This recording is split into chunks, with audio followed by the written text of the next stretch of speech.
جب انسان 60 برس کا ہو جاتا ہے تو پھر سمجھ لیجئے کہ زندگی اب اپنی آخری ڈھلوان پہ اترنے لگی ہے۔ اب سفر تیز نہیں، آہستہ آہستہ خاموشی سے چلتا ہے۔ اب وہ وقت آتا ہے جب آس پاس کے چہرے کم ہونا شروع ہو جاتے ہیں۔ کچھ چہرے مٹی تلے سو چکے ہوتے ہیں، کچھ اپنی اپنی دنیا میں کھو جاتے ہیں، اور کچھ صرف تصویروں میں ہی رہ جاتے ہیں۔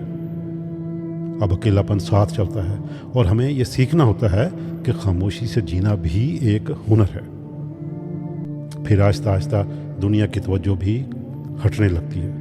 جو لوگ کبھی آپ کے نام سے متاثر تھے، اب وہ نئی نسل کے جوش میں کھو گئے ہیں۔ آپ کا ماضی، آپ کی محنت سب احترام کے قابل تو ہے، مگر اب سب کچھ خاموش سا ہے۔ زندگی یہی سکھاتی ہے کہ ہر حالہ ماند پڑ جاتا ہے، ہر تالیاں آخر کار رک جاتی ہیں۔ پھر جسم بدلنے لگتا ہے، ہڈیاں جواب دیتی ہیں، یادداشت کمزور ہو جانا شروع ہوتی ہے، اور دل پہلے جیسا مضبوط نہیں رہتا۔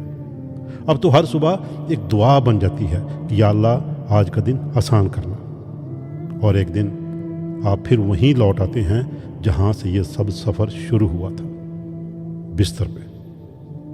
فرق صرف اتنا ہے کہ پہلے ماں تھی جو محبت سے خیال رکھتی تھی، اب شاید کوئی خدمتگار ہو جو صرف وقت دیکھتا ہے۔ اب یہ وقت عاجزی مانگتا ہے، شکر گزاری مانگتا ہے، اور پھر لوگ بدلتے ہیں، دھوکے بڑھ جاتے ہیں، میٹھے لفظوں میں لپٹے فریب، جھوٹی امیدوں کے نام پہ لوٹ شروع ہو جاتی ہے۔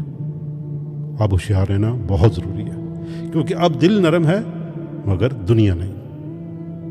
اور سب سے ضروری، اگر آپ کی شریک حیات ابھی زندہ ہیں تو ان کے ساتھ نرمی سے پیش آئیں۔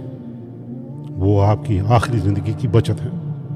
بچے اپنی اپنی دنیا میں مگن ہیں، آخر میں آپ دونوں ہی رہ جاتے ہیں، ایک دوسرے کے سہارے، ایک دوسرے کے آنسو پونچھنے کے لیے۔